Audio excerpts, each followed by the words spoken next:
Here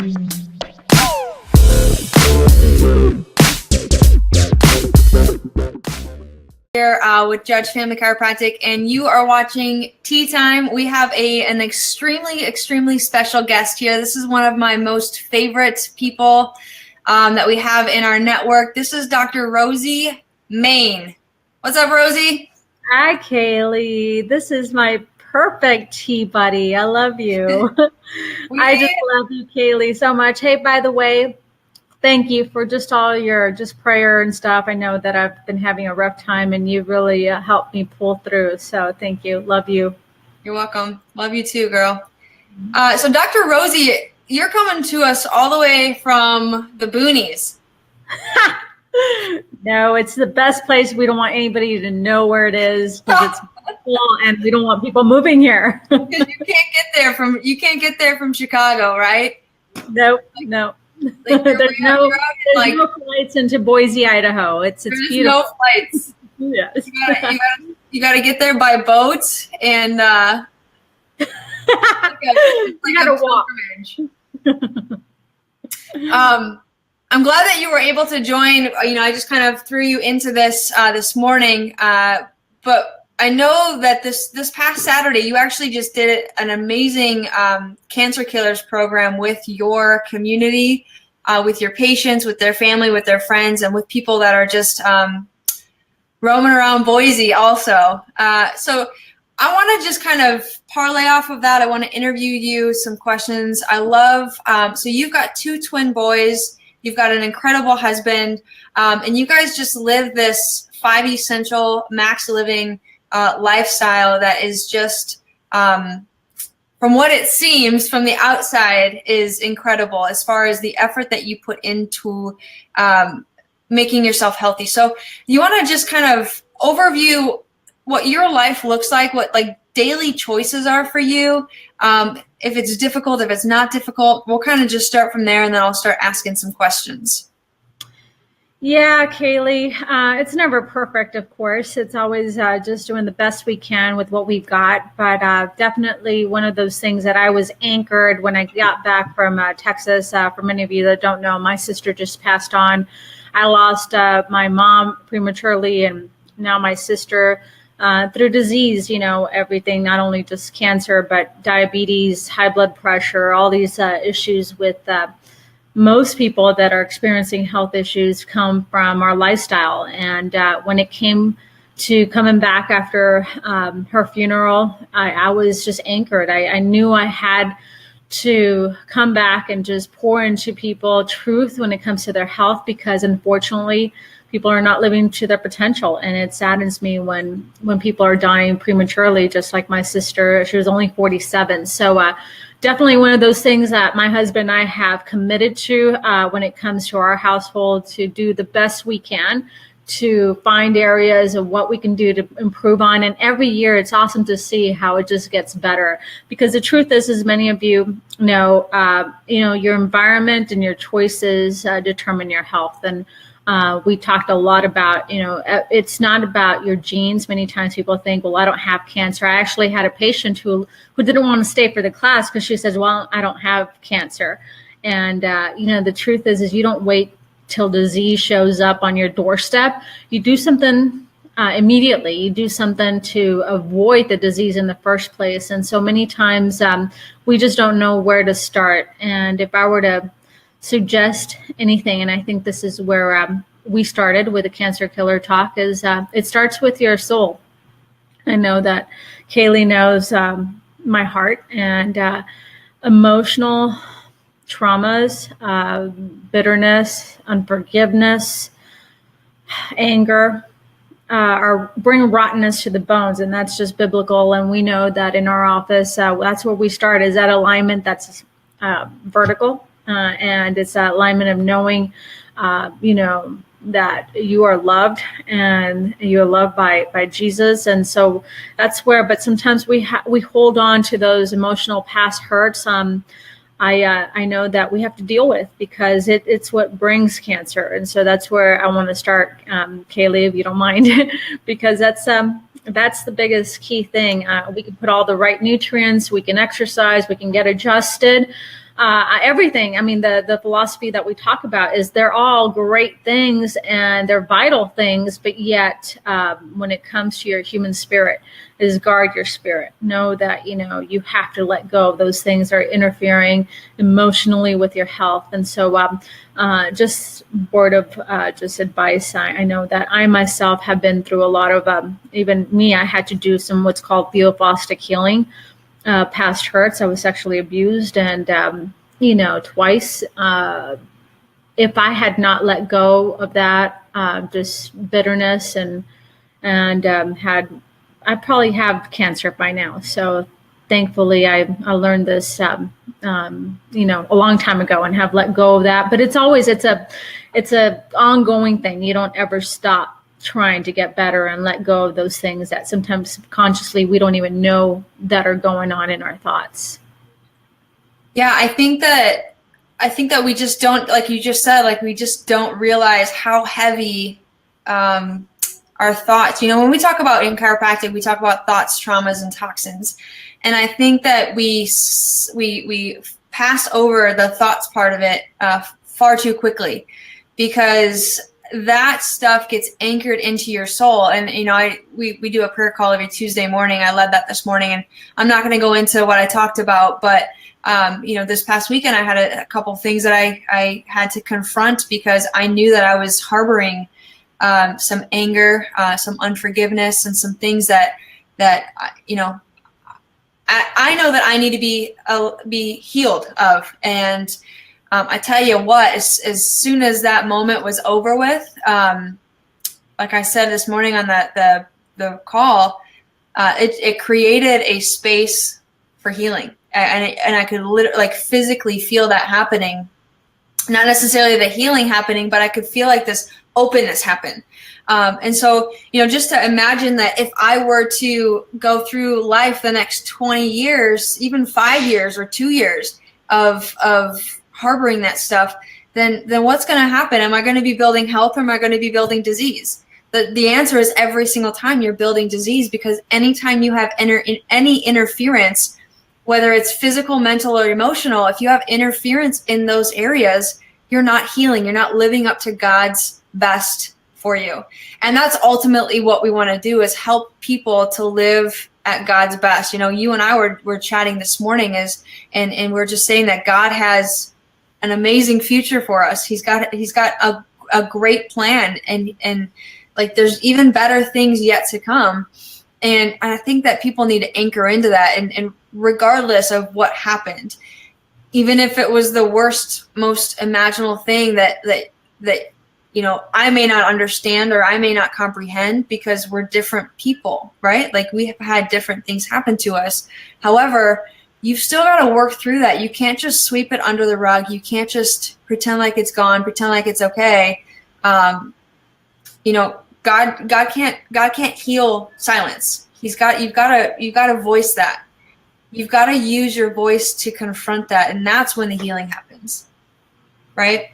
Amen. No, and it's so easy to just get busy. I know that ever since this happened, I've been busy, and so it seems like I've been so busy to really grieve. And but it still comes in spurts, even off a platform, or I came back and went straight to a seminar, or I'm doing the radio show, and I'm doing all this stuff. But the reality is it hits me when I'm in the shower. It hits me when I'm walking through my house, and then I see a memory. So I have to grieve, and I think that that's normal, and that's a good thing. And so that's also part of healing. I think that once you forgive, once you let go, you also allow your body to then take that time and that be still moment, and just know that he's with you. So yeah. So when it comes to cancer, and just preventing it, I think that's the number one thing. If I would advise anybody, is to deal with your emotions. Yeah. Hey guys, real quick before we move on to the next thing, I just want to ask you to like this, share it. I know Rosie's got some other amazing gems coming up, and we're going to be completely vulnerable and open with you guys.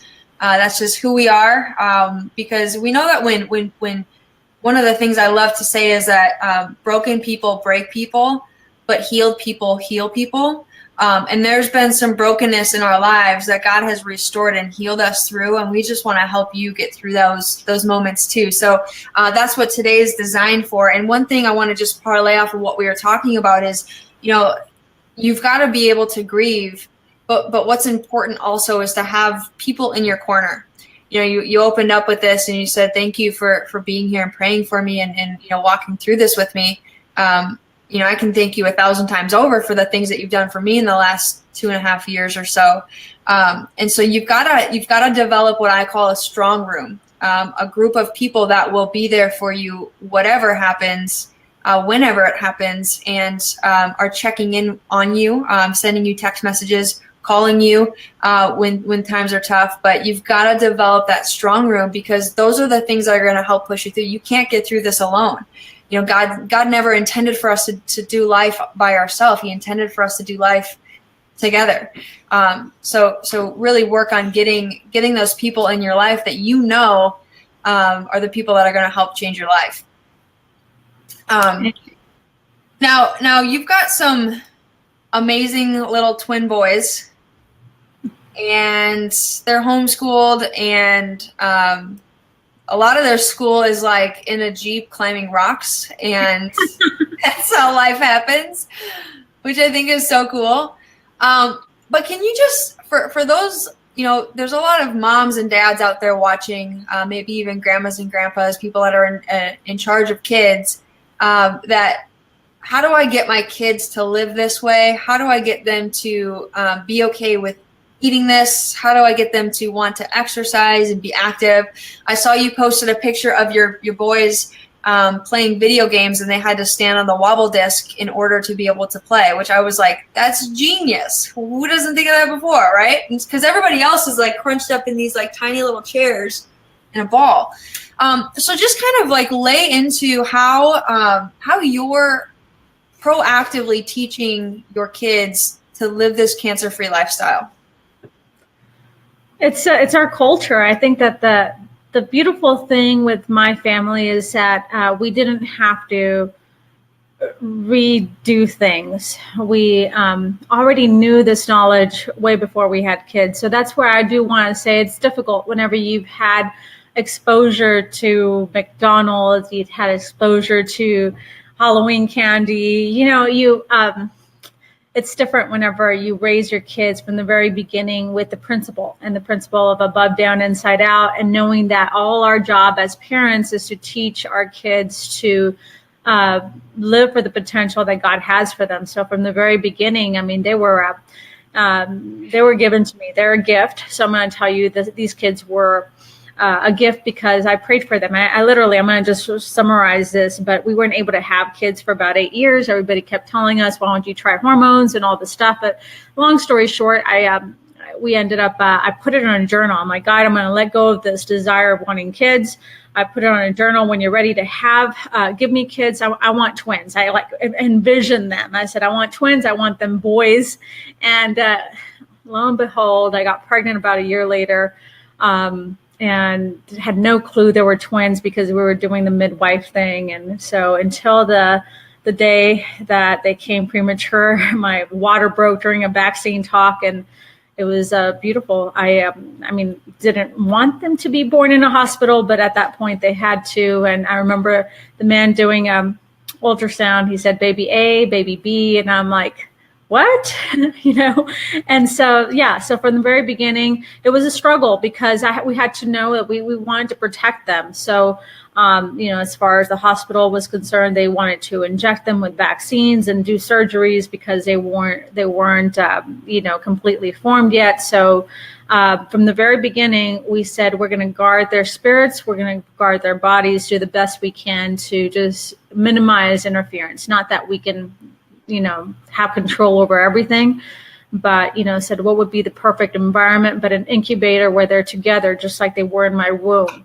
And so I asked for that. They gave me that. They kept pushing the vaccines. I'm like, no vaccines. I was a weird mom. And so I was, labeled from the very, very beginning. I was told that I was stupid because I didn't know they were twins, and not to mention they could have been conjoined twins because they were in the same sack. So I was made to think that I was a bad mom.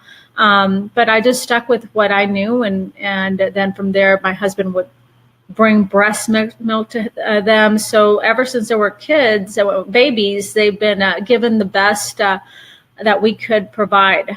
From there, we started to implant the most important thing in their hearts and spirits when they were babies. We started to teach the principle what God wants for us. And I know that I don't want to get too spiritual for you guys, but I can't hold back. I talk about God all the time, but the fact is that everything we do when it comes to not only eating and exercise for them and homeschooling them, it's all about honoring the temple that God gave us. And when it comes to raising them, we wanted them to know that their bodies are amazing and they're powerful beyond belief because God made them. And we wanted to instill that through our lifestyle. So anything that we can do to learn how to raise them, not only with a chiropractic principle, which is above, down, inside out, and some of you can be patient, some of you may not be, but the principle is that God doesn't make junk. And he put an amazing power in our body to heal. And so your nervous system carries that potential. So from the very beginning, we started, of course, adjusting them. They had a very traumatic birth. Unfortunately, they were C-sectioned. So we started adjusting them. One of my twins was hypoxic because he was face up, and he's always been behind from the other.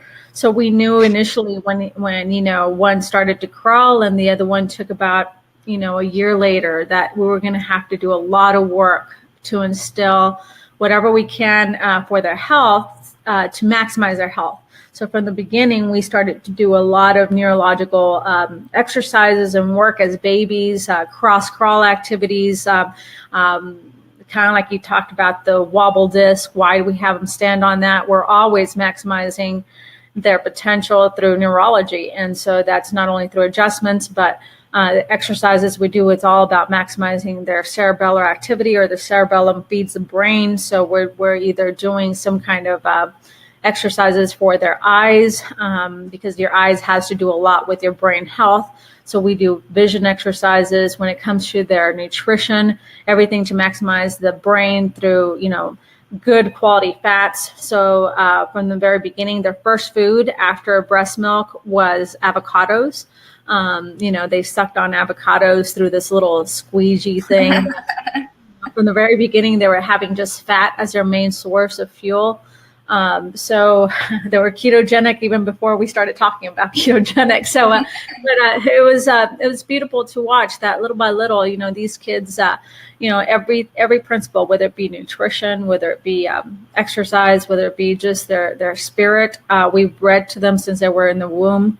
And we read, I don't know how many Bibles. That's actually how my husband grew stronger in his faith, is by reading Bible stories to them. So it's been beautiful to watch. But all that said, just to tell you that we do it all for God. We do it all to remove interference to that temple that God gave them, so that their spirit can be guarded. And so we homeschool, not for the sake, and we don't want to protect them, but we knew there was going to be a lot of comparison. One's a lot slower than the other. So that's always hard on a mom whenever people say, aren't they the twins? Shouldn't be in the same, learning capacity and everything. And we do it to protect their spirit. We want to guard their spirit. There's no labels. They would have been classified. One of them would have been classified as probably ADD or ADHD. So we guard their spirit, and we do whatever we can through chiropractic, through nutrition, through the 5 essentials that we teach in our office. And, we do the best we can. Are we perfect? No, but we know that their spirit is. So you said something about, I'm going to quote you because it was like, I think it's something that you must say every single day because it was so smooth. So, but to live for the potential that God has for you. And I think that if people just started to use that as an affirmation for themselves, that today I'm going to live for the potential that God has for me. I think that we can see a lot of change happen in our health personally, but then in our health in the world. And when we change the health of ourselves, that's when we get to really start seeing differently. We get to see the world differently. We see our lives start to change. And then that's when we start to see communities change and then the world change. And that's really what we're going for. But it starts with you. So if you're listening to this, like, there's a potential that God has for you that you may not have even recognized or seen yet, or even know that you have the ability to even tap into. So just to recognize that, like, if somebody speaks that over you, it's just amazing. And then if you speak that over yourself, just giving life. I always talk about speaking life into dead situations. So whatever it is that you're going through, if it's good or if it's bad, you just want to continue to speak life into that, and continue to change the mindset. So if you do have kids and you're out there like, okay, so let's say that a patient just started care and they have a 7-year-old and they have a 5-year-old and they have a 15-year-old. And none of them want to touch an avocado, let alone a piece of broccoli. Like, how do we put up with fighting children and getting them to essentially buy into this whole lifestyle without a fuss, or not even without a fuss? Because I think it's the process of the fight. But how do we get through that, push through that fuss and make it good? Yeah. So first, before I go further with what you were saying, I think that we need to speak life into stuff, but also removing the labels or the things that we've been attached to because of our experiences or our limiting beliefs. And so living to your potential, but you first got to destroy the lie, because we've been lied to. And we know that sometimes we don't believe that, we can do this, or we can't live. My family can't live to this potential because of whatever stinking excuse that we want to believe. So, yeah, it is something that is going to be hard whenever you've already exposed a child to certain foods and now you're trying to take them away from it. But the reality is that with reward systems, I know that with one of my boys, again, one of them is like the perfect example of what you want your kids to be, and the other one is just the one that I fight with all the time. But what's beautiful is that he gives me patience, and he gives me just the ability to challenge him. So we have an apple cider vinegar drink we do every morning as a family. We wake up, first thing we drink is this apple cider vinegar drink, and he hates this drink. I can tell he never says it to my kids, my husband, because he wouldn't dare say that to my husband. He knows better, but you can tell he sits there forever looking at it and doesn't want to drink it. But he knows that if he takes a long time, because in the morning before they get up and do their homeschool, they get a chance to play. And it's only a allotted time to play, and you can do as much as you want to play in those 30 minutes. But if he takes too long drinking his drink, his playtime goes down the drain. So, so we have reward systems that they don't even know are built in. So as soon as you finish with your drink, you get the chance to play for 30 minutes before we start on your schedule for homeschool. So, it's one of those things. He knows he's looking at the clock, and he knows exactly how much time he needs to drink it without us having to he can't leave the table without him drinking it. So there's things that you can do, but it's positive reinforcement. It's find what your kids like and know exactly what tools, instead of doing negative reinforcement, such as yelling at them or spanking them. We did utilize spanking sometimes more in a biblical way. If it really was something that was against God's laws, we had to sit them down and say, would this really be something that God would be proud of? I'm like, no. So there's consequences for every action. We teach them that there's consequences. And so they know there are some things that require that. But for the most part, when it comes to eating, you don't want to put emotional, negative thinking in that. So you just make it fun. I think if you're a mom that needs to transition into good eating, make food fun. So if it's broccoli, add some cheese to it. If it's, something that they don't like avocados, we'll make it into guacamole, and it makes it just a little bit more fun with maybe a chip, but at least they're having good quality chips. Maybe try ancient grain chips, and then they're no grain, by the way. You can find them at Whole Foods, and then make guacamole, and they're getting the good quality fats along with it, or a celery stick with guacamole or just something, make the food fun. Sometimes adding some dark chocolate to some foods to make it more enjoyable. So there's many ideas I'm not going to discuss here, but you got to make it fun for them. Yeah, and I think that there's power in doing it as a family. Mm-hmm. So not just like, I have a lot of parents that come in, well, my kids will never do that. Well, have you tried? Like, have you tried to make the meal with them? Have you tried to show them the ingredients? Have you tried to teach them? Because kids want to do what's right. Like, they want to, like, when I teach the kids, or like when I see parents actively involving their children in the transition, that's when I see the most success, because the kids are actually the ones that are like, Dr. Kalie said that you shouldn't be eating that. Why are you eating that? You know, and they won't touch it. And the parents are actually the ones that falter back. And the kids we make it their decision, like Halloween, for example. So we'll still kind of go through the action steps of going to either trunk and treat or, get Halloween candy from whatever. But we come back and we lay out the treats out there, and we make them look at the ingredients or say, okay, so would God have made this? And they make a decision. No. Okay, so we're going to take these away. But when we take things away, then we replace it with something they like, and they typically like treats like toys. So we'll give it a value, that candy, and then for every candy piece, it's a dime or whatever you want to value it, and that's the amount of money that they have to then go get a little toy that they want at the toy store. So it's one of those things that you have to have them make the decision and not you make the decision for them. But once you teach them the principles of why that's bad for you, so that's a colored food made with chemicals, or chemicals something that God would have made.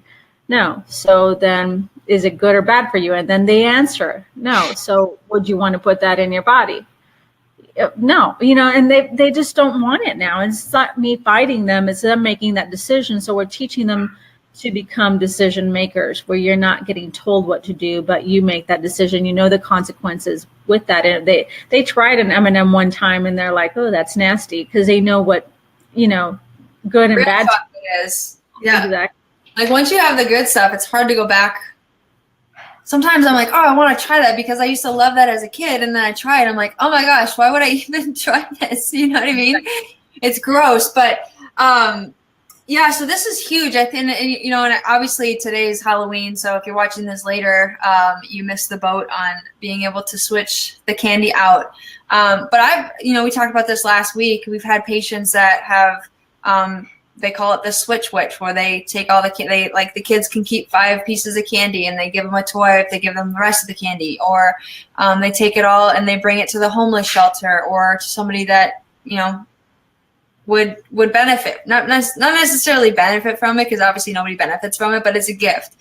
So they take it to the homeless shelter or somewhere. So just be creative with your kids with whatever it is, like exercise. We're doing these challenge ninjas exercises and all these challenges, and we get to see parents post videos and pictures of them exercising with their kids at home, instead of what I see when I go to the big box gyms. I see them putting their kids in the play area and going to work out on their own, so the kid never really develops this need for working out. So I firmly believe doing this stuff with your kids that's what's going to hold you accountable, because once you set yourself up as an example, that's why I live the way that I live, is because I set myself up as an example. If I know that if a patient were to see me, what if I walked into my office with a bag full of Burger King or something, patients would lose it and go bananas. Or if I had a Snickers bar, I should just do a test, just put a Snickers bar on my desk just to see what people say. Because, there's a standard. If you look at me, I'm not going to be doing that. So there's a standard that you hold yourself up to, and you've got to recognize that your kids are watching you, and they're holding you to whatever standard you place on yourself. And so you get to decide what standard you're living at. Are you living the cancer-free life? Are you living in a ketogenic lifestyle? Are you exercising with your kids? Are you the chiropractic family that people think are crazy and weird? Are you the people that follow in line with the rest of society? Sometimes it's okay. Like if the rest of society is going one way, it's okay to start going this way. Like you're going to see greatness come out of that because you get to pave the way and God's got that plan for you.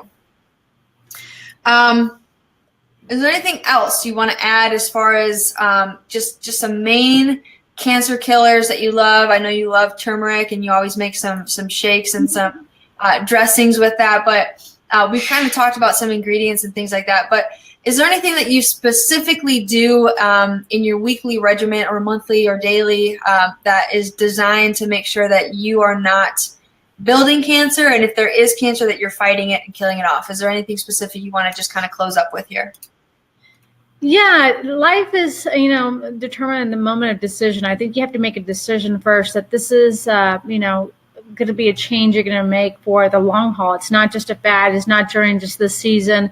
But I think the biggest thing or the step to make is remove interference. And one of those things that, especially with cancer, is detoxing is the way to go, other than, of course, the nervous system and the emotional component, because you can put all the nutrients in, but the reality, nutrients are only absorbed if there is the assimilation of it. That's what the nervous system comes into play. You got to get the interference off of your nervous system. But even at the cellular level, if you have congestion in your cell membrane, and a lot of this comes from toxins being bound to your cell membrane, it doesn't matter how many nutrients you put in, the nutrients can't come in, oxygen can't come in, nutrients can't come in a cell that's congested. So you want to first start by removing that interference through doing fasting. I know that a lot of times people have never fasted before, but you want to remove toxins. And the way to do that is through doing either a juice fast or a water fast with lemon, whatever type you want to take. You can do a bone broth fast, but to do a fast to allow your body to then heal from within. And so many times these toxins bind to fat. So juicing for 3 to 10 days, a water fast for 3 to 10 days allows the body to clean up this debris, and then allows your liver to heal enough to then when you do add the right nutrients in, your body can then assimilate them better. So I think that's one key thing that we always do as a seasonal thing in our household. Even my kids, I know that they're also on a not complete. When we eat, we typically stick to a either ketogenic or advanced plan meal, if your terminology, whatever you want to call it. But my kids know, like they even hold us accountable whenever we're on this specific diet. They're like, Mom, that's a carbohydrate. You can't have that. Like they keep us. It's beautiful to watch them. They know what bread is, a carbohydrate pasta.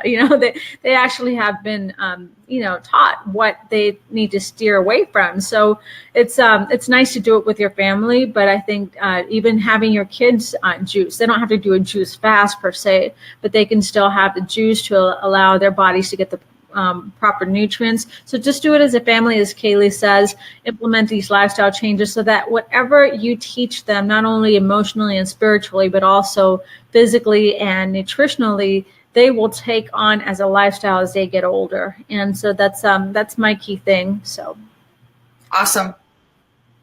Cool. I think we hit our time limit here. We kind of try to stick around 30 minutes. So Rosie, I just am so thankful for you to come on the show with us today. I know my patients and people out in Facebook land are going to be extremely blessed with what you had to say and what you had to bring us today.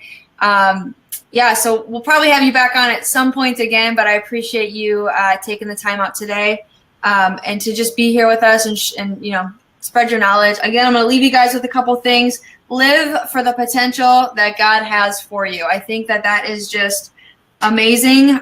She talked about also that people are dying prematurely, and you can be the one that stops that within your own circle of influence. Start with yourself and start telling other people about this. Teach them what the nervous system is. Teach them how to eat well. Put their name in the comments here so that they can watch these videos. Share with them our podcast. Share this on your webpage, whatever it is that you have to do, whatever your avenue is. We just want to get in front of as many people as we can to make sure that they're hearing what it takes. Again, to live for the potential that God has for them and for you. So I'm going to steal that line, and I think that's going to go on my whiteboard today. So yeah, I love you so much. Thank you for being here, and have a beautiful day out in the boonies. And you in the city life. The burbs. Girl. Bye. Thank you.